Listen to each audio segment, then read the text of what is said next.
I'm just.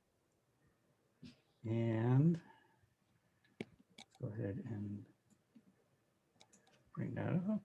Exit that. Okay, and now we're live. I'm really excited to have Leah Colabello. She's the managing principal of what's now called Planet Plus Purpose Solutions. You started out as Plastic Pollution Solutions, and you have a history of other great things before that. You've spoken to my class a few times, and it's always one of the top highlights for students. I still, mention that, there was one student that wrote, like, after you had presented, it's like, I would follow her anywhere. So welcome. And thank you for taking the time to come to speak to us. Oh, this is so awesome. It's really my privilege to spend time with you all this morning. I wanted to share a little bit about my background before launching into the business that I run, because it is so relevant to the purpose of this course. So I'm originally from Hawaii, and I grew up in a very multicultural family and environment. And in fact, I am wearing a flower lei that was given to me because I was speaking at a festival of ideas in Hawaii earlier this week. And when somebody gives you a flower lei, it is an honor to be able to wear it. So I'm glad that I can share a little bit of aloha with you today. And I'm so grateful for Professor Hansen for inviting me time and time again to his classes to engage with all of you.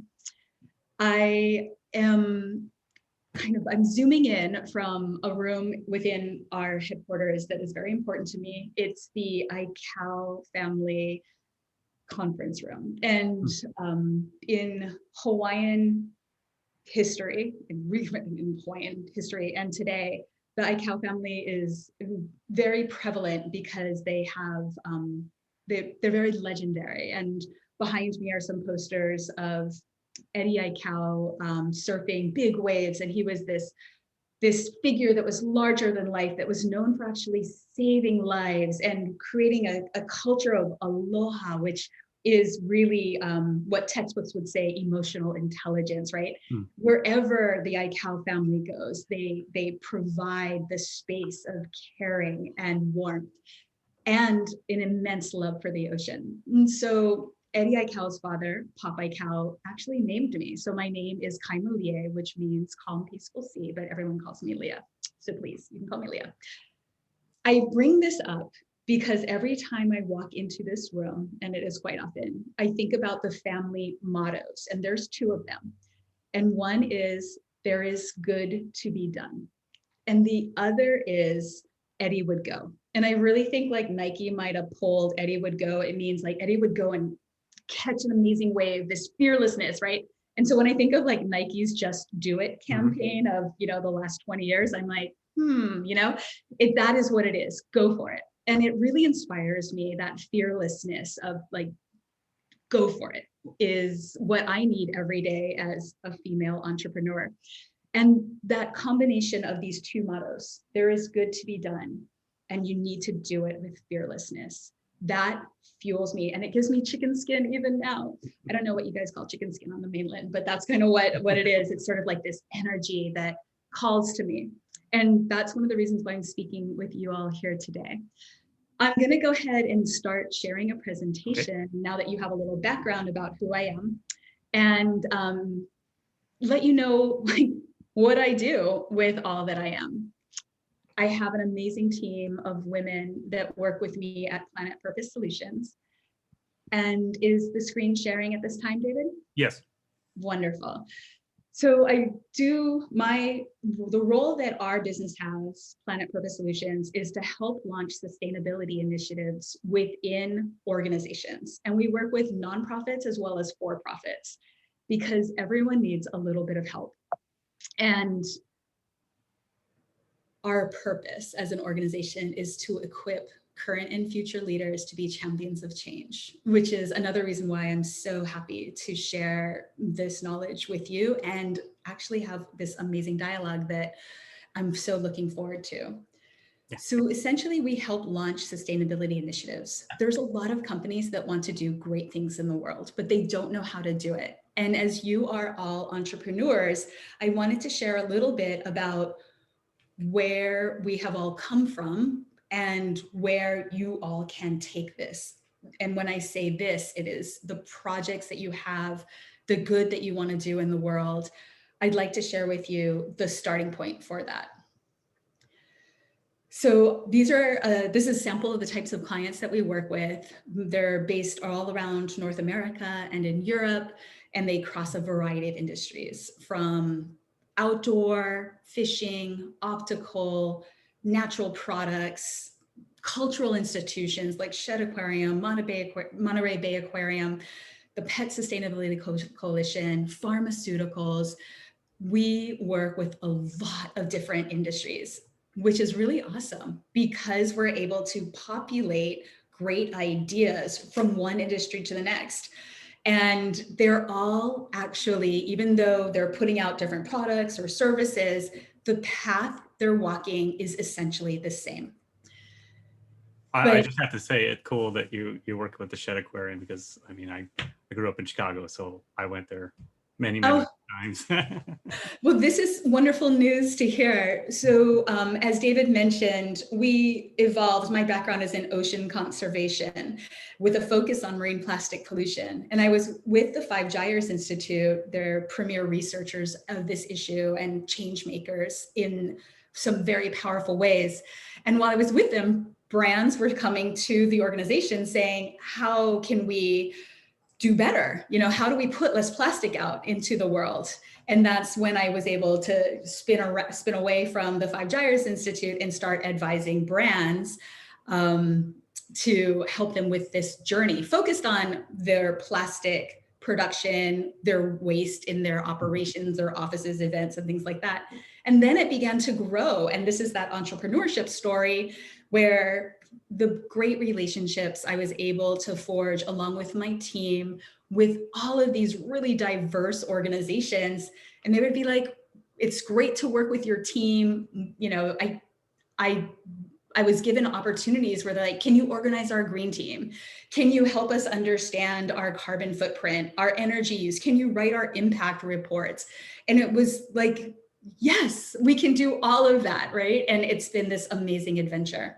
But we are, what we're trying to do in driving change in businesses and looking at leaders and equipping them with the knowledge is, I want to just back us up like 80 years, because businesses are shifting. And this, if you have taken Dr. Hanson's classes, you understand that we are moving from this world of shareholder primacy, zero-sum game, growth, GDP overall, into what triple bottom line economy, like people, planet, purpose, profits as well, because you can't, if you're not making money, you can't have a viable business to drive the change you need, right? So there's this equilibrium.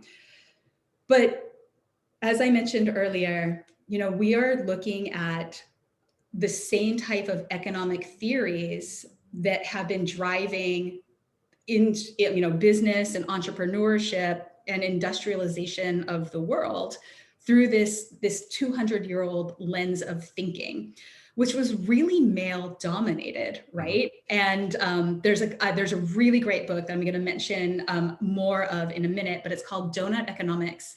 And if you have the opportunity to listen to the TED Talk by Kate Raworth, she's an economist out of the UK, she will flip all these equations on that we subscribe to blindly in a way, on its head.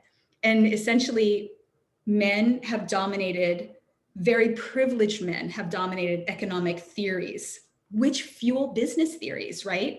Mm-hmm. And the current cycle that has dominated the last 80 years of business is based on actually something that was really beneficial for the world in the post-World War II environment. So there was a period of time called Reconstruction. And there were some very young economic theorists that gathered together to drive that global change. I mean, this was all new. The world was so fragmented. How did we come together and rebuild Europe, rebuild Japan? What theories were going to drive putting people back to work, kickstarting whole economies again? So this idea that was launched by an economist called Milton Friedman back in the 40s, and his colleagues, they all came together and kickstarted the world economy. But what led to immense recovery in the reconstruction effort, looking ahead 60 years later, actually started to lead to destruction. So we went from reconstruction to destruction of the global like biosphere, right? So I just want to point out that Milton Friedman, he won a Nobel Prize for his economic theories, which every business leader up until the last 10 years or so, this was preached to them, right? Shareholder primacy, growth, growth, growth, GDP, supply side economics. If your business isn't growing, then there's something wrong with you. The immediacy of the market demands on you. If you're not showing growth, your business is worthless, right? That has like the 80s and the whole Wall Street culture that like really dominated this. Mm-hmm. And it's basically saying there's only one purpose of a business is to make more business, right? Increase your profits as long as you sort of stay within the guardrails of policy, which business sort of controls anyway. Do whatever. This is what has driven all businesses globally, right? This theory. And what we're trying to do is shake the chains that have dominated. Like when I went to business school 20 years ago, this was what I learned, right? This economics 101 was all about growth and business and multinational corporations and zero-sum game. But as I mentioned, now we're looking at how can we do business differently, which is the stakeholder theory. And while a lot of economic data and science and formulas are very embedded in our business culture globally, we need to come up with new data for stakeholder theory practices. Like, how do I know that I am successful in implementing stakeholder theory because I'm actually spending money in other areas that matter to me, not just to drive the growth of the business. So that shift is creating real tension. So this is where I mentioned the TED Talk by Kate Raworth, and she has created something called the donut economy theory. And so donut economics, excuse me.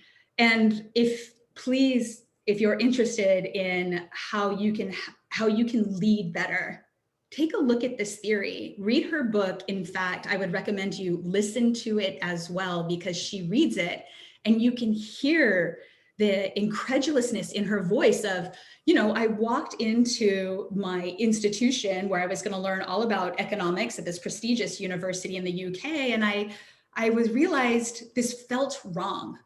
And it was because these ideas of stakeholder theories were taking place in her young mind. And we actually know that this has been put into practice by leaders like Yvon Chouinard in Patagonia and our own Stuart Williams at the College of Charleston. He actually was formulating these types of theories in the 90s in Europe. So between these leaders, we were starting to see that growth, it wasn't all that. And the donut economy, just to explain, it's like what we want to do is stay within the green disc there. We want to be able to create a safe and just space for humanity without overshooting the ecological ceiling, which is identified by the outside, land conservation, biodiversity, climate change, right? Ozone layer, and ocean acidification, right? Like, how do we provide for everybody in the world to have a meaningful and just life where they have access to water, food, health, education, peace, and justice, right? These are two dichotomies where one suffers for the other, right? Don't get me wrong, the last 80 years of economic theory has led to many opportunities for people around the world to emerge from poverty, right? However, did we do it the right way? And that is what these theories are asking. So this is what, according to the donut economics theories, is what sort of like the red zones, right? Like we are way out, obviously with climate change, there's real concerns about biodiversity loss. We're in trouble. And so it's up to the future business leaders to get us out of trouble. And I'm sorry to put that pressure on me, but it's what we're faced with. So part of donut economics, and it's kind of this emerging, it is an emerging leadership theory called a circular economy. And I do hope that you're familiar with the circular economy and the Ellen MacArthur Foundation that has so prevalently really engaged the fast-moving consumer goods companies, FMCGs, that are responsible for a lot of this damage that we are trying to fix. The Ellen MacArthur Foundation is really working to try to move them away from the culture of take, make, waste, right? Which fuels growth. Let's extract, flip it around into a product that doesn't last, sell it to consumers, it'll break, they throw it away, and they're forced to buy another product, right? Like that linear economy. How do we design a system where we design out waste? And so this is the linear and circular economy. So with that said, there are brands that are figuring out how to do it, and nobody is perfect. But as you look to create your own businesses, you want to look to examples that you might glean some knowledge from. And I encourage you to look at some of these brands. And yes, several of them are owned by FMCGs, right? Like they're not all independent businesses. Patagonia is still family owned, and that is so brilliant. REI is member owned. And that provides them with the opportunity to take risks, right? To reduce their profit, because they're not reporting to shareholders who are going to say, yeah, no, social justice isn't our mission. It's all about making money no matter what, right? And break those chains, as I mentioned earlier. But you can't do it if you don't have a purpose. And this is because if a purpose for a brand is outlined from the top, leaders and budgets come and go, right? But if you stick there and say, we stand for this and we always will, and everything we do ladders up to that purpose, that will stick for generations. And we're seeing brands big corporations called like Unilever, right? And they own like Ben and Jerry's and Dove's, right? They're acquiring these brands that actually are out there to try to do good in the world, and learn from them and take that knowledge of, Ben and Jerry's has been able to stay relatively independent and trade back and forth up with Unilever best practices. And Unilever has big budgets to help with things like packaging, right? Solutions. So there's this knowledge exchange happening between younger activist brands and these big behemoths of CPGs or FMCGs. And I think the question we're all asking is, well, does this work? Does stakeholder theory and moving away from growth and shareholder primacy, does it work? And that's the tricky part, because it's so new, right? Like these sorts of theories have only been around for 10, maybe 20 years in business.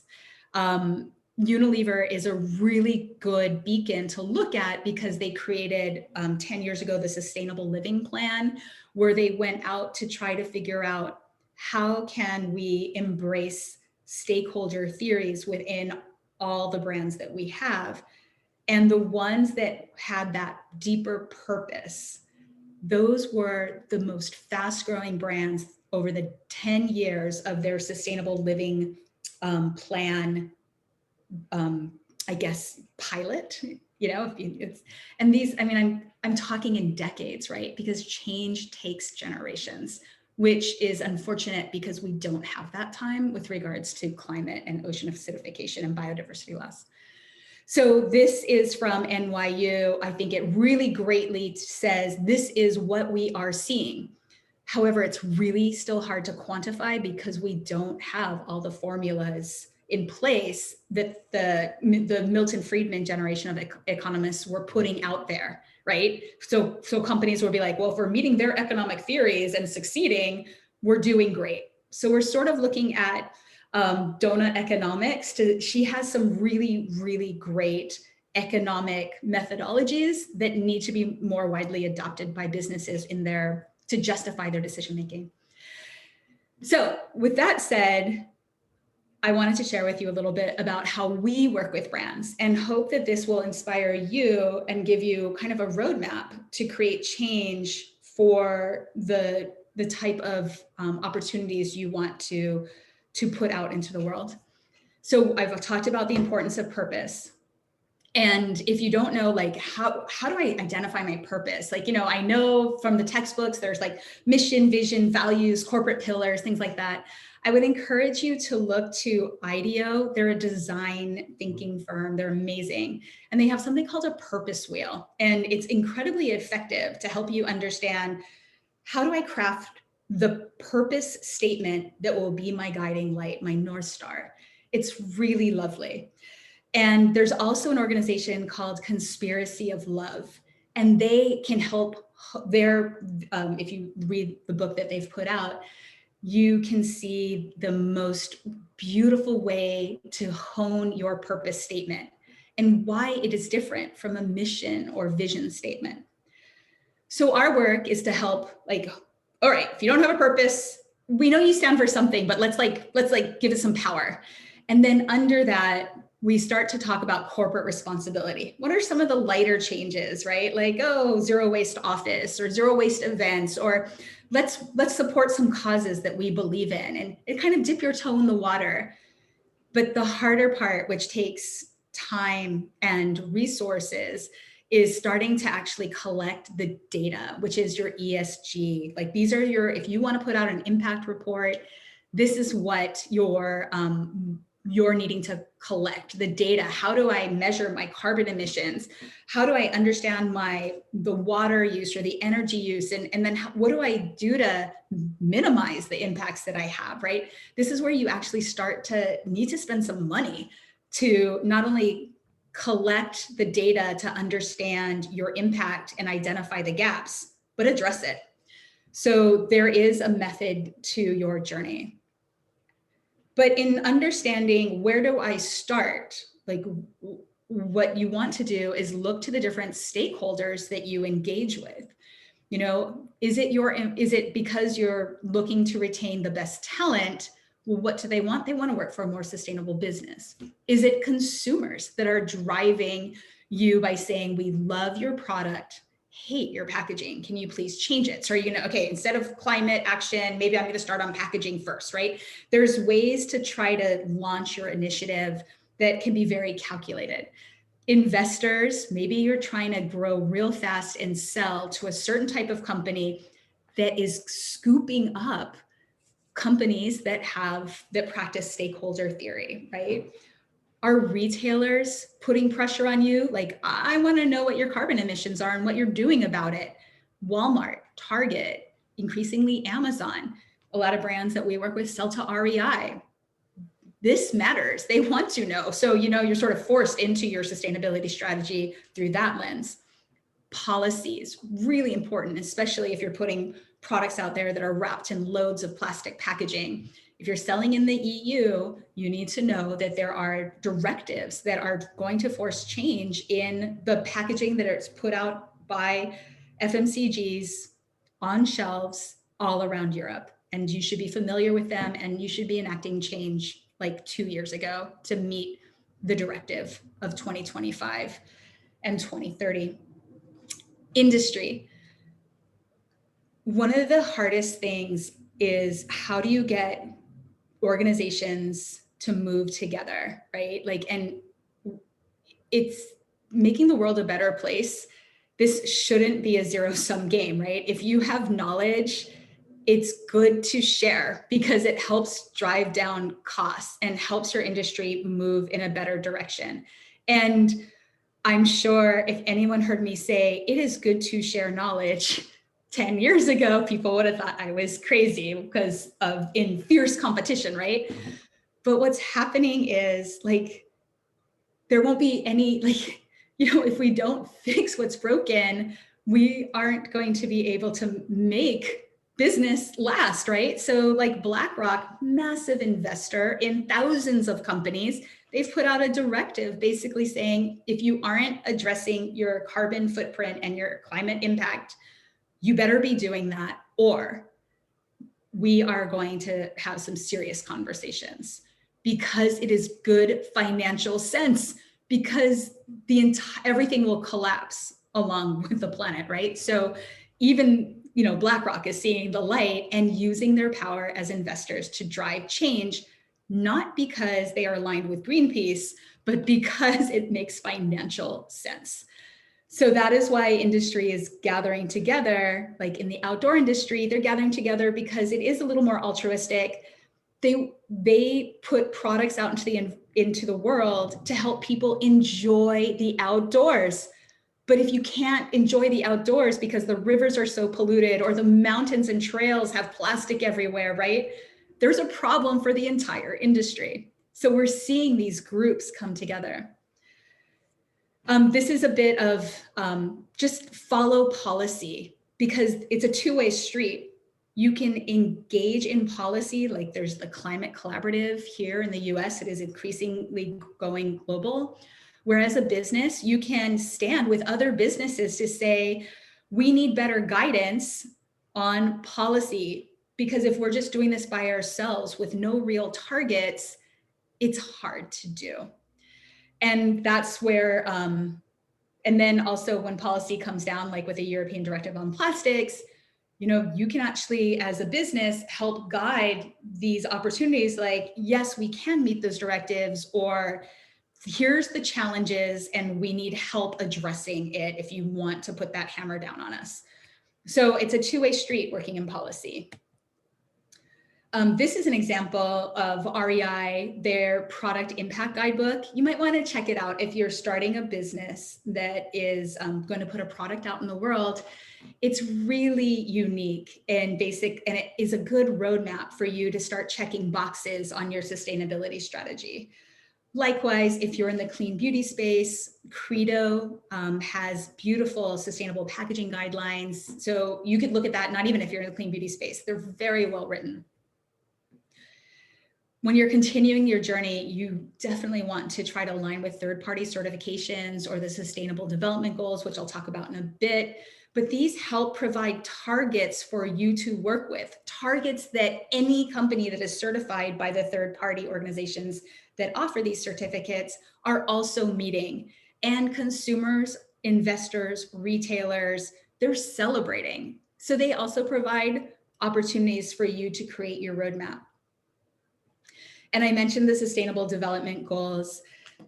These were born out of the Millennium Development Goals that happened from 2000 to 2015. It was sort of a roadmap to make the world a better place, because we were not going in a good direction. And that also helped fuel things like COP21, right? Or the Kyoto Protocols. Like, this is where the geopolitical world is starting to influence massive change. Businesses were asked to help develop the next set of guidelines, because let's face it, governments can only do so much. And there's a lot of volatility within governments to stick to lasting change. And businesses, though, I mean, they are looking generations ahead. And so the United Nations really worked with businesses to say, we're going to set these targets, and we need businesses to help us to be successful. So these were unveiled in 2015. They replaced the MDGs, and they're the SDGs. And these are 15 years, so it goes until 2030. And you will increasingly see businesses reporting on how their efforts at Stakeholder Theory are hitting the specific targets that 200 and something governments have worked on. So it's truly a global project. you might want to take this, I mean, really look at it in more detail, because it is a roadmap for the world. And one of our clients is Costa Sunglasses, and I helped write their purpose report, which I can send a link to later. But it demonstrates all the things that they're doing as a brand. And Costa, obviously huge in the Southeast, right? It's fourth largest sunglasses manufacturer in the United States, based in Florida, right? They are standing for, their purpose is to protect the watery world. In fact, I'm sorry that I don't have my samples here, but they are working with fishers in Chile to take back nets that have been damaged. And in Chile, there's like not a garbage truck coming down the street, where it's very remote regions where all these nets are potentially being discarded. And so fishers are incentivized to bring those nets back in, where they are turned into pre-production pellets by a company called Borreo. And Costa is purchasing that material and creating eyewear called their Untangled collection. So Costa, I'm working with Costa on how do we start to enter into the circular economy principles of designing out waste. So these are really great real life examples to share with you about how it is possible to do it, but you have to put the resources and the will behind it. So if you're kind of sitting there going, all right, that's a lot, where do I start? I encourage you to take a screenshot of this. So if you're a product, if you're putting products out there, or you're just, you're a service you can skip a little bit towards knowing your environmental impact. But like, know your landscape, right? How are you going to differentiate, or how are you going to lead the industry you're in if sustainability and purpose is your calling, right? Design for circularity. If you've got a product out there, design out waste. Make sure you know who's manufacturing your products if it's not yourself. And also certifications. Factories are certified, right? Because big companies are demanding it. Mm-hmm. Once you know your impacts, you can identify the changes you need to make and budget for them. But keep your community knowledgeable about what you're doing. Celebrate the successes that you have. Share the challenges that you have, because crowdsourcing is a great way to try to identify potential solutions. People want to help you. And the wider you can cast that proverbial net, the better it is for your end goals. I really believe firmly in robust partnerships, either cause or industry partnerships. They help accelerate change. And then, of course, communicate about it. Because when you are rewarded as a business decision maker, you will reinvest into the strategy. So that's sort of it for today. But I did want to close just acknowledging that where I sit here in Charleston, not too far away from where slave ships landed and the slave market is located, I did want to bring in the fact that, we all hope and dream for change. And there is no more powerful quote to me about what it's like to be an entrepreneur and a dreamer than one that was grounded in the most challenging of realities. And this quote also gives me the shivers, because if you can only imagine, every great dream begins with a dreamer. Always remember, you have within you the strength, the passion, the strength, the patience, and the passion to reach for the stars to change the world. And with that, I want to encourage all of you to remember where you came from and all the benefits that background brought to you and all the challenges that it brought to you, and see how you can harness those lived experiences and the areas you want to grow and know, and how you as a global citizen can change the world. And with that, I have concluded my presentation. All so right. Thank you. No problem. So Donna's got a question. I was just wondering what your most rewarding experience as a business owner has been. That's such a wonderful question, Donna. every single day, there's not just one, right? Like literally every day I close the door here at my office and I look out. We're under a beautiful live oak on the banks of the Ashley River. And I think that was an amazing day. Like we drove really great change. So it's hard for me to pinpoint one. I can share with you so that's more like the qualitative aspect of my work and that quantitative, like the work.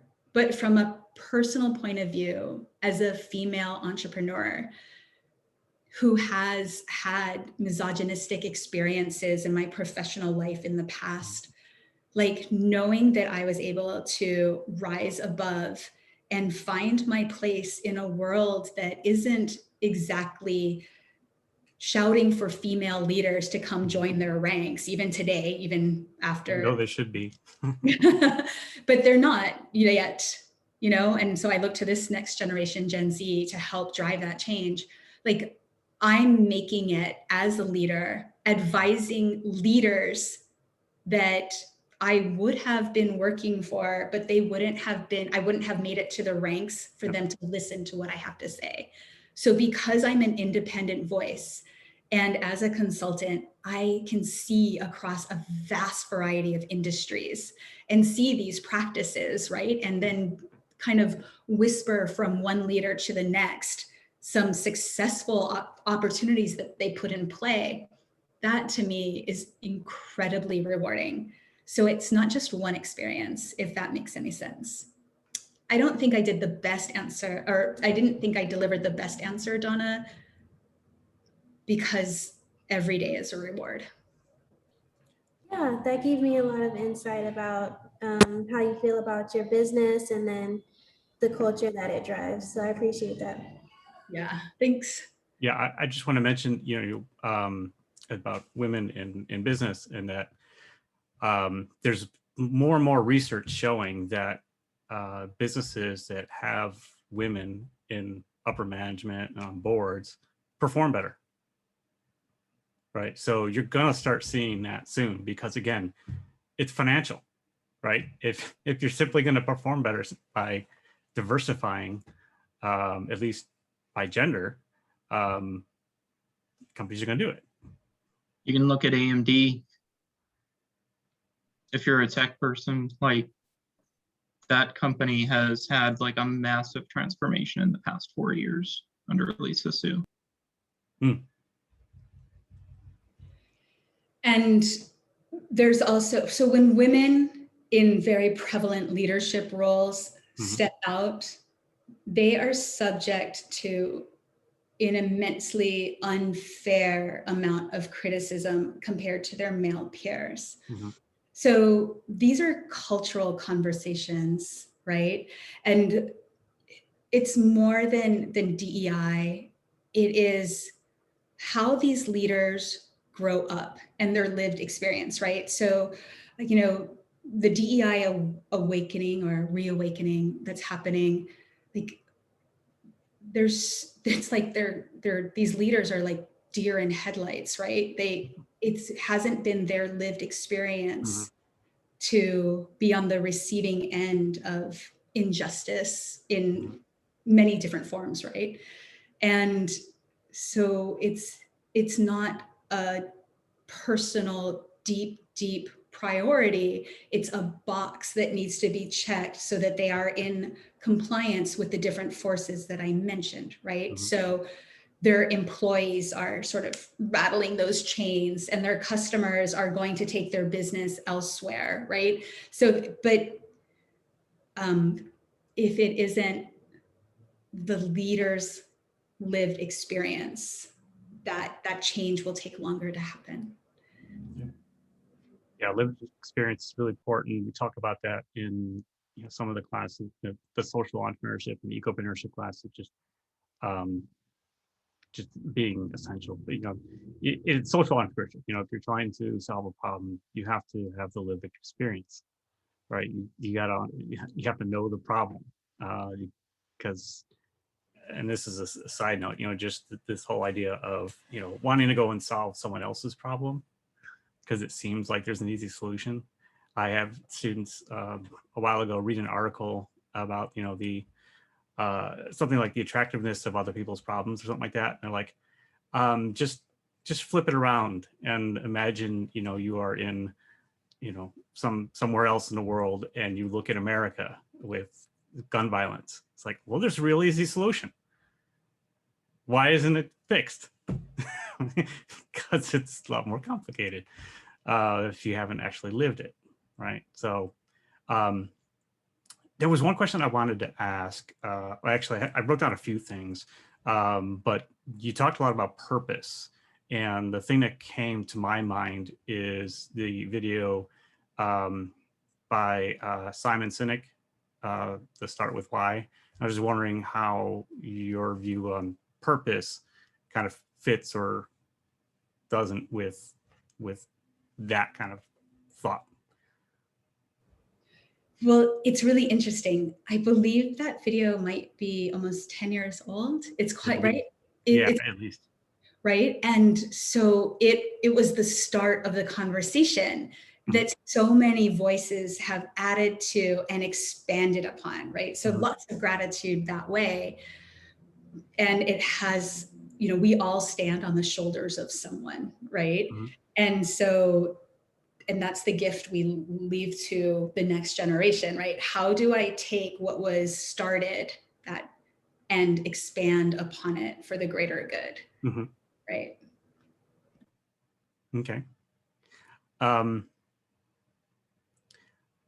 Yeah, so anybody else have questions before I get into anything else? So I wanted to ask you, I know that you've mentioned that you are, I believe your entire company is all women. Is that correct? Yeah. Can you talk a little bit about that in terms of, was that something you intended? Is that just how it worked out? And, what are the benefits that you believe comes from that? It was not intentional by any stretch of the imagination, but it was the course that was taken because that was the turns that were made, the decisions that arose that inadvertently led to the fact that we're 6 women, right, working to change the world. Being a women-led business has its challenges and its opportunities. And it's my hope, sorry, there's an ambulance going by, but it's my hope that the strengths and the learnings that the women that work within PPS have, they will be able to take that wherever they go in the future. So it's almost as if we're an incubator of purpose talent and sustainability talent. So I think women, especially the ones within our ranks, they're living their life a little bit differently than the 9-to-5 corporate. Our older team members have been there, done that, and it doesn't work for childcare situations, or especially given the pandemic when we become everything, right? And including teachers. And we need the freedom to walk away from our desk at 10 a.m. to go and start the Zoom course for our little ones, right? Right. So there's advantages to the way that our business is structured, and we are all very appreciative of that. Yeah. So that ties in with, the lived experience, right? If it was, male run, you'd probably have a lot less of that flexibility because, men haven't experienced, having to do a whole lot with children. They leave that for the wives. According to data, not men, are not according to the widespread data, right, are not the prevalent caretaker of the home, which leads us back to the the disappointments of the economic theories that were written by men that did not take into account the fact that they were able to produce their economic work because they were living in homes and eating meals and wearing clothes that their mothers or their female members of their families or, were providing so that they could have economic success, right? So like they didn't even, it was quite funny well, it's not funny in that a hilarious way. It's actually sad that here are men creating the theories that the worker starts when the worker enters the factory or the office. And then the value of the worker leaves when they leave that office, right? For that 8-hour, 10-hour stretch. But the economic theories don't take into effect the home economy or the love economy, right? Where that worker is working the very best he or she can, or anyone along the gender spectrum can, because they are in a happy place, because the other hours of their day are satisfying, right? Yeah.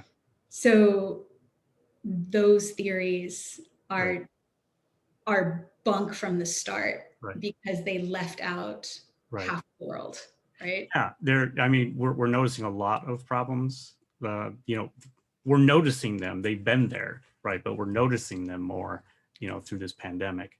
How do you, we don't value childcare, right? Any kind of, work at home, right? It has no value in economics, right? There's no wages for it. So, right, how do you measure it? Well, the teachers, right? Yeah. How, as a society, our children cannot advance to the heights that we want them to if we don't recognize and reward teachers in the just way that they need to, right? Like that and the just education, it's not just like babysitting the kids while we can work, right? Like that sort of thing. It could be so much more if we believed in the economics behind it and invested there. And I'm sure as a college professor, you can agree more, but there's a lot that is so wrong with the economic equations. I don't know the answers to it. So I'm looking at economics or stakeholder theory. Definitely look at this book. I can't wait. Yeah. Because it's also, it's not just that it comes from, African-American thought, but it's also, because it's collective, it includes women, right? So there's a prevalence of women influencing on these economic thoughts and practices. So I think you'll find it really, really interesting. I'm looking forward to reading it. It's just sometimes I think, so I grew up in the Polynesian Triangle, right? And in Hawaii, we have aunties and uncles, right? Not necessarily blood relations, but that's just how we call it. And one of my uncles is and he's passed, and he's he was the last navigator until he was able to pass his knowledge on to how to navigate using the stars and the elements of the ocean, right? And nature. If you've seen the film Moana, you'll sort of understand navigation in the way that I'm speaking of. Okay. They call it wayfinding. And he was located like literally on this island called Sarawak. And this island has a sharing economy. Like back in the day, it was about the sharing economy. And I'm not talking like ride share or things like that. It was essentially in this economy, if somebody had something that you were, you're like, wow, like I love that object. In the economy, it was like, well, here, you can have this object, right? They're on an island, there's no place for the object to go. So it circulates around the island so everyone can benefit from the object.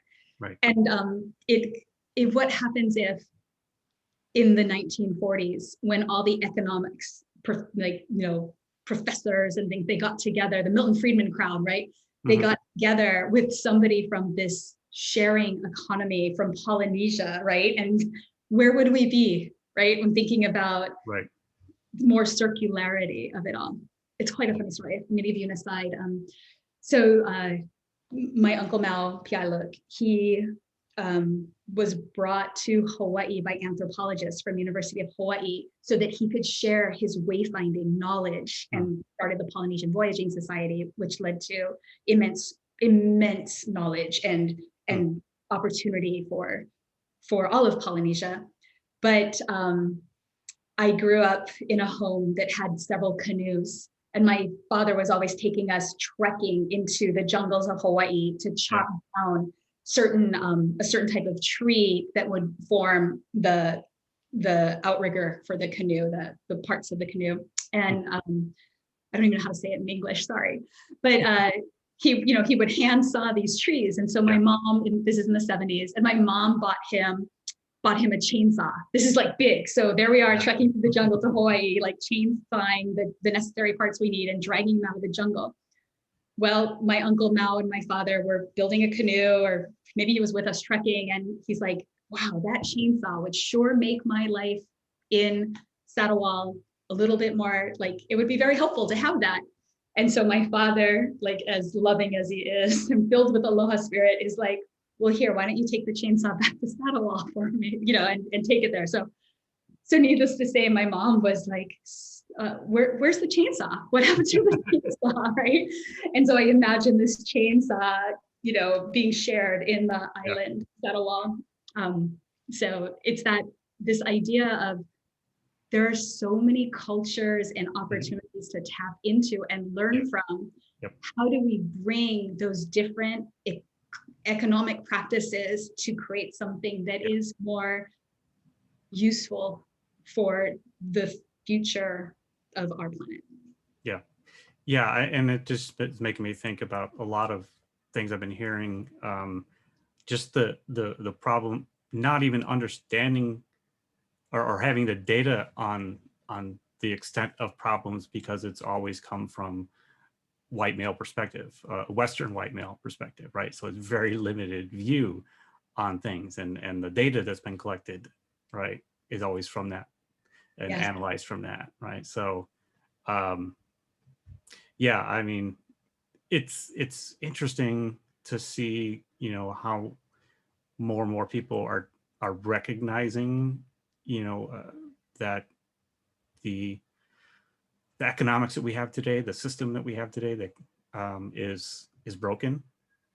The question is, how long, is it going to take, or will we ever have change? And I think one of the things that's really bringing it out to potentially make some change, because I know a lot of people in I mentioned I interview DJs, right? And so it's not just the DJs, but all the people who work in the service industry.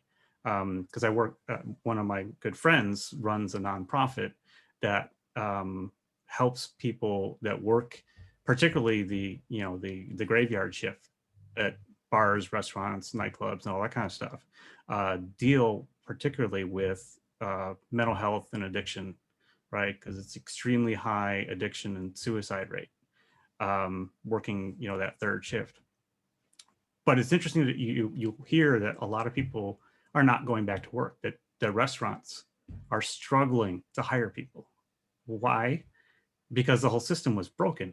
In Chicago, they would, my friend would say that, the minimum wage for a service worker in restaurants it's like $4 an hour,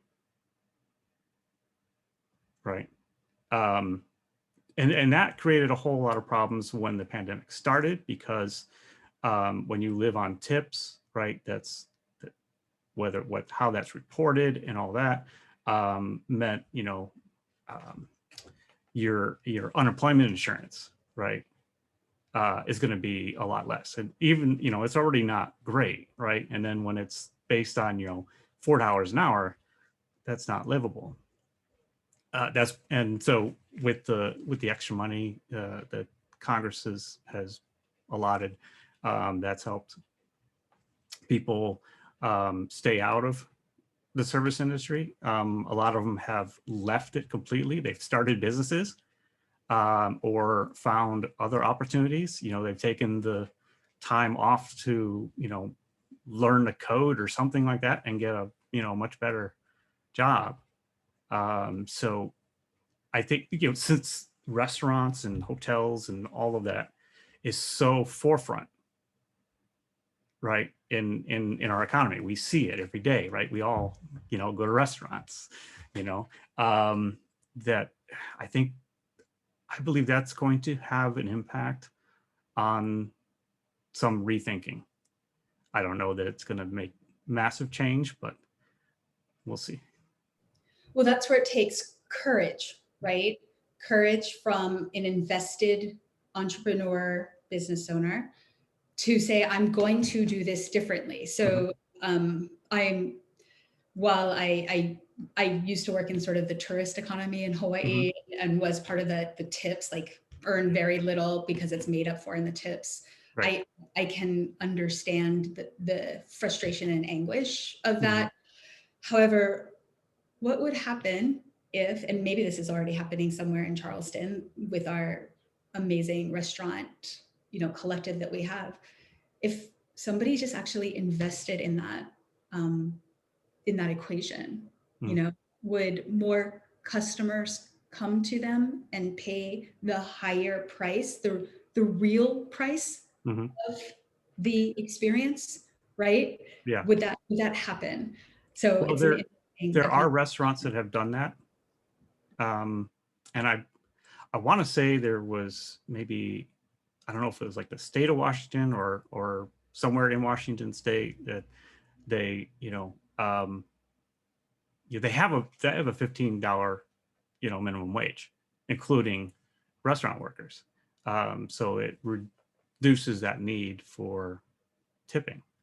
And from what I've read, it doesn't have a negative impact on the restaurants to do that. I don't remember how positive or anything like that. I just know that, it didn't mean the end of the business to, to pay their employees properly, and then cancel out the tips. And a lot of people, I think, understand that. I mean, there are always those people who just don't tip.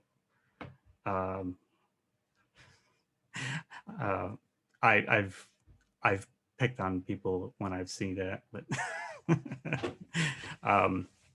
I just a side story. I was out.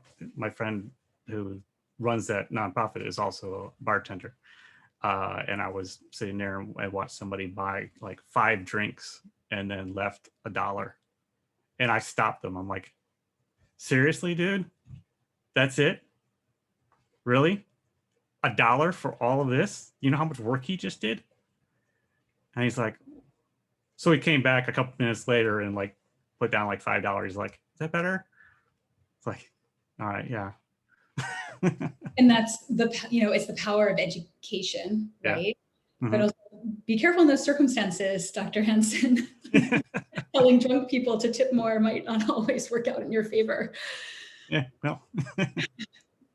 But it's good to stand up, and if the moment is appropriate, to share the knowledge and pass it along, because maybe people just don't know, right? Yeah, and that's kind of, where I was kind of coming from. I'll say, they don't, it's not like they're making a lot of money. They live on these tips, right? This is their income, right? And then so, it's also, when you give a small tip, it's an insult, right? It's saying that you suck. And I'm like, just think about it for a second. You're going to want to come back and get more drinks. You want to tip your bartender well if you want to get good drinks. Well, now we're talking about power dynamics, Yeah. right? Yeah. And so, being aware of it. Yeah. I had a couple of other notes, but it's kind of based on your presentation, but I think we've gone away from that conversation. I didn't really have any other questions. I was just had a couple of things about shareholders, but does anybody else have any questions? No. Okay. Yeah, I wasn't sure how long you have. Well, I do need to hop Yeah. to get ready for my Right. next opportunity to Okay. build a better world. Yes. But I do kind of want to close and just Yeah. extend my gratitude to you and the work you do at the College of Charleston, and to your students who believe in like the entrepreneurship and this dialogue of how can we all build back better, right? Right. How can we do it with aloha, that emotional intelligence that we need to see the change we want to see in the world, right? And I know that each one of you are here because you deeply believe in being that change.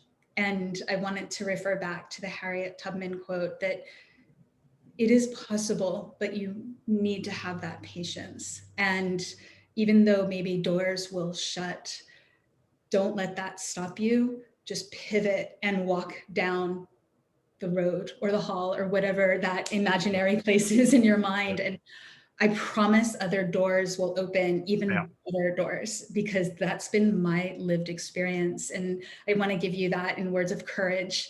And then just to give a nod back to where we started, sort of those dueling mottos that the iCow family has imparted upon me and that I am imparting upon you, which is, you know, there is so much good to be done. And each one of you has many brilliant ideas to get that done.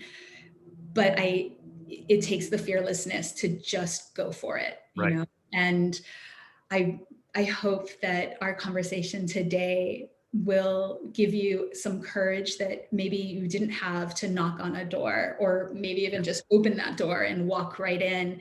And I know from the past experiences, hearing several of your ideas in previous engagements, that you are just brimming with brilliance. And I just leave you with that. Yeah. I'm always, you know, saying, you know, just do it. You know, if anybody asks me for, you know, entrepreneurial advice, that's the first thing. Just do it. You know, the only way you know it works is to try it. You don't know if you don't go. And that's a surfing slogan from like the 80s. I can't remember the brand, but you will never know if you don't go. Right. And take that on with courage. Yep. You know, like Thomas Edison hadn't failed, just found 10,000 ways that don't work. Right. Exactly. Experiment, you know, like any artist, right, to get, you know, where they're going. And get used to know. That's something that, you know, entrepreneurs, you know, we teach them pretty early on. You know, you're going to get a lot of no's. Just get used to that. Just keep moving and learn from it. There's no failure except for not learning. Yeah. So, yep. All right. So enough phrases and sayings. I want to really thank you again for coming to speak to class. It's always a pleasure. It's always engaging, exciting, and motivating to have you speak. So thank you again.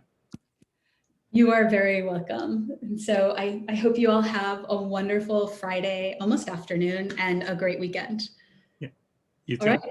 Aloha. Thank you. Thanks for sharing your experience.